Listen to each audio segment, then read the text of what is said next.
Welcome to this week's exploration of the cryptoverse. I'm your guide, Corbin Fraser, here to sprinkle some crypto magic on your day. This week, we are diving into the Bitcoin renaissance. DeFi is on Bitcoin. Bitcoin sidechains are launching. We're going to tell you all about Bitcoin as rebel money. And we're going to do a detour over to Ethereum and Solana. Maybe do a quick little update, check in on what's happening with Sonic.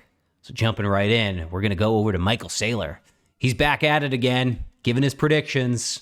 The American entrepreneur and co-founder of MicroStrategy is predicting that the price of a single Bitcoin will hit $13 million by 2045. According to Saylor, BTC will trade like the S&P, just with an extra 8% compound annual growth rate. So he's betting big that Bitcoin's slice of the world's capital pie is going to jump from 0.1% to 7% over the next 2 decades, with banks and institutions hopping on board. Very bullish prediction from Mr. Saylor, but he's the permabull, so that's kind of interesting. Moving over to the Bitcoin mining space, we've got a bunch of hash rate updates. Let me pull up a cool looking chart here. All right, here we go. Meanwhile, Bitcoin miners are cranking the hash rate to new highs. Despite shrinking revenues, Bitcoin's hash rate hit a 692 exahashes per second on September 8th, a boost of 66 exahashes per second in just a week. So while miners are cranking out blocks faster than ever, with block intervals averaging 9 minutes and 28 seconds, their paychecks are actually shrinking due to the increased competition. So more work, less pay, but interesting nonetheless. The hash rate increases could be partly thanks to Russia, where legislation passed last month legalizing Bitcoin mining and permits the use of cryptocurrency for international payments. So observers have noted that those legislative changes were likely made in order to reduce the effects of Western sanctions while decreasing dependence on the US dollar, which has been a long-term goal for Russia, especially amidst growing geopolitical tensions. So Bitcoin mining is now booming in Siberia thanks to not only the improved legal clarity, but also due to an energy surplus in the region. So last year, Russia, they mined at least 54,000 BTC, bringing in about $500 million in tax revenue. And it seems likely that the numbers for 2024 will actually be even higher. So over to South America and Venezuela's wild political roller coaster, where a key characteristic of Bitcoin and crypto, namely that it's censorship resistant, is now being leveraged by both sides of the political debate. Opposition leader Maria Corina Machado is calling Bitcoin rebel money, using it to dodge the regime's banking blocks in order to receive donations to fund her campaign. And then in an interview with Alex Gladstein of Human Rights Watch, Machado said, quote, "Unlike bank wires with the regime, which the regime usually blocks, Bitcoin donations cannot be seized. Let's use this technology to bring about the change that Venezuela desperately needs." Now, meanwhile, crypto is also being used by the incumbent regime, with President Maduro's crew actually using stable coins to skirt all of the sanctions regarding crude oil deals. So, folks, I think the stories here highlight something very important, which is that Bitcoin and crypto are apolitical. Like all technologies, they can be used for good and bad and leveraged by powers on the left or on the right. And I think that's ultimately how it should be. That's the benefit of Bitcoin, of this freedom money. It's very interesting this way.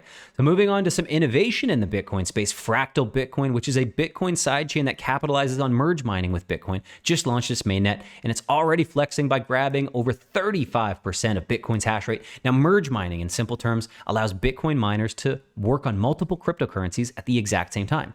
So all while using the same computational effort. So, for example, in the case of Bitcoin and the Namecoin network, miners can secure both blockchains at the same time without burning extra energy and then reap rewards. So it's a great way for miners to make more money. Very little effort on their part. After going live, the Fractal Bitcoin sidechain pulled in a massive 241 exahashes per second of mining power, thanks to major pools such as Ant Pool, F2 Pool, as well as many, many mysterious miners. It's not quite at Namecoin's level yet, which is at 353 exahashes per second of merge mining power, and Rootstock sidechain, which has about 310 exahashes per second dedicated to its network. But Fractal is catching up very, very fast. And it looks like Fractal's off to an amazing start. So congratulations to the Fractal team, to their launch. That's huge news. Now, from sidechains to sidekicks, we've got Stacks, a Bitcoin Layer 2 protocol, just smashed its own record with a 30% jump in smart contract deployments this month. Developers are busy turning Bitcoin into more than just digital gold, pushing DeFi projects and innovation on its network. So that is very cool and very good to see. And over The summer, we brought you some exciting crypto hubs in the UAE, Saudi Arabia, Qatar. This week, let's go over to Asia. Now, Singapore is riding high in Asia, leading the way as one of Asia's crypto hotspots, making it go-to place for digital money. Token 2049 is about to kick off in the next week here, but Japan is actually close behind. Ripple CEO Brad Garlinghouse, he had a chat with the Japanese lawmaker Taira Masaki during the recent XRP Community Day, and it's clear that Japan's totally jazzed about blockchain. They're back in. Garlinghouse gave Japan's crypto policies a thumbs up for being both innovative and protective of users. Masaki, who's all about Web3 and AI, is keen on leveraging blockchain to its fullest.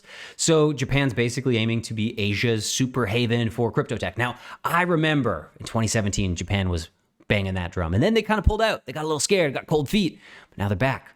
So I think if they want to compete, if they're actually going to gun for being a safe haven for crypto, a crypto-friendly country, they've got some catching up to do. Saudi Arabia, UAE, Singapore, Dubai, all those nation states and city-states, they're doing pretty good. They got a head start. So if Japan wants to catch up, you got to go full Godzilla, guys. Let's see you destroy. In other Japan news, Tokyo Electric sidekick Agile Energy X is turning wasted solar energy into shiny new Bitcoins. They're mining next to solar farms in Tochigi and Gunma, scooping up the surplus of power that would otherwise go to waste. So it's kind of like saying, hey, if you're going to waste the energy, you might as well make some money and save the planet while we're at it and, get some more Bitcoin. So Japan is aiming to be carbon neutral by 2015. Bitcoin.com's news team, which has a growing presence in Japan, will be bringing you more content from the land of the rising sun. So make sure to sign up to our weekly newsletters to be sure that you don't miss out. We'll leave you a link in the description. Go follow there. If you're into the green Bitcoins, we've got a lot of those over at Bitcoin.com as well. Now, over to number 2, Ethereum. Vitalik Buterin just cleared up some rumors after he moved 800 Ethereum from his wallet. He hopped on X and explained that his token sales aren't for personal gain, but to fund public goods in the Ethereum ecosystem, and as well as broader charity work like biomedical R&D. Now, he also squashed any ideas of investing in layer 2s or other projects, saying that his focus is on donations that help valuable initiatives. In his messages, I'm here for the long game, not to cash in. Now, as an Ethereum bag holder, I would prefer if he was maybe not doing donations until later in the cycle, because I don't know if these charitable contributions are just going to go liquidate into, US dollars. And I mean, last I checked, he was also donating, during COVID to just like COVID nonsense. And I'm of the belief that COVID was the stupidest thing on planet Earth in the last century. So, could you not do that, Mr. Vitalik Buterin? That would be great. Just to hold off. Just hold off for like 6 months, maybe a year. The charities will be fine. They're going to be fine for another year. Just hang tight. Circle back. All right, going to crime fighting. Tron, Tether, TRM Labs, they just teamed up to form the T3 Financial Crime Unit, ready to take down crypto scammers. These guys are serious. They've already froze $12 million in shady USDT tied to scams such as blackmail and fraud. So their mission is to keep Tron's blockchain clean and boot out the bad actors. So Tron founder Justin Sun, he shared with Bitcoin.com news, Tron originated with the belief that technology can be used for good and to empower people across the globe. By collaborating with TRM Labs and Tether, Tron is helping to ensure that blockchain technology is used to make our world a better place and sends a clear message that illicit activity is not welcome in our industry. So amen to that. Hats off to Justin Sun for trying to get out those bad boys. We don't need more bad boys in crypto. We got too many. So let's move over to some blockchain stats. Look at this cool chart. That's fun. I'll scroll back to that in a second. Now, September, as basically layer ones. As of September 2024, the top 10 layer 1 blockchains are sitting pretty with $1.66 trillion in market cap, which is nearly 82% of the entire crypto market. Now, Bitcoin and Ethereum are still the big guys, but they're getting lapped by faster networks such as Solana when it comes to daily transactions. So Solana boosts a record 659 transactions per second, or TPS. BNB and Tron are also speeding ahead too, while Ethereum and Bitcoin are still in the race, but sort of running with some ankle weights. So while Bitcoin and Ethereum are the crypto giants, they're not exactly breaking speed records, but Solana and friends are the top dogs in terms of the speedy TPS. So moving over to Solana, again, we've got this is our second final story. I'm going to sneak one in here because This is the first story about an atomic SVM chain on Solana. Now, Sonic SVM is kicking off Solana's first ever node sale with their Hyperfuse nodes. These nodes are set to supercharge the Solana virtual machine SVM to let early birds snag Sonic tokens before the venture capital folks get their hands on them. The sale drops on September 16th, and if you're quick, you might grab a piece of this blockchain action before it's all gobbled up. Now, CEO and co-founder Chris Zhu promises the Hyperfuse nodes represent a groundbreaking opportunity for community members to actively participate and position themselves in the forefront of Solana's ecosystem growth. Now, it could be a chance to jump into the Solana's ecosystem fast lane, so go check that stuff out. You're going to have to do your own reading into Sonic SVM. Now, the other Sonic that I've been watching recently has been the Phantom Sonic. Now, Phantom Network was a very cool, fast throughput EVM chain. Sadly, had some issues during the last bull market, but it's back. It's back as Sonic, or S. Andre Cronje, he's back on Twitter. Came out of his bear slumber saying 400 milliseconds responsiveness, perfect for synchronous events, 720 millisecond finality, which is true, non-probabilistic, not please wait 30 blocks. So interesting stuff, very fast chain. I was taking it for a spin on their testnet. It felt snappy. It was very cool to see. Very Solana-esque, perhaps even better than Solana. So go check that one out. Sonic Labs is kicking off. You can go check out some stuff over there on X.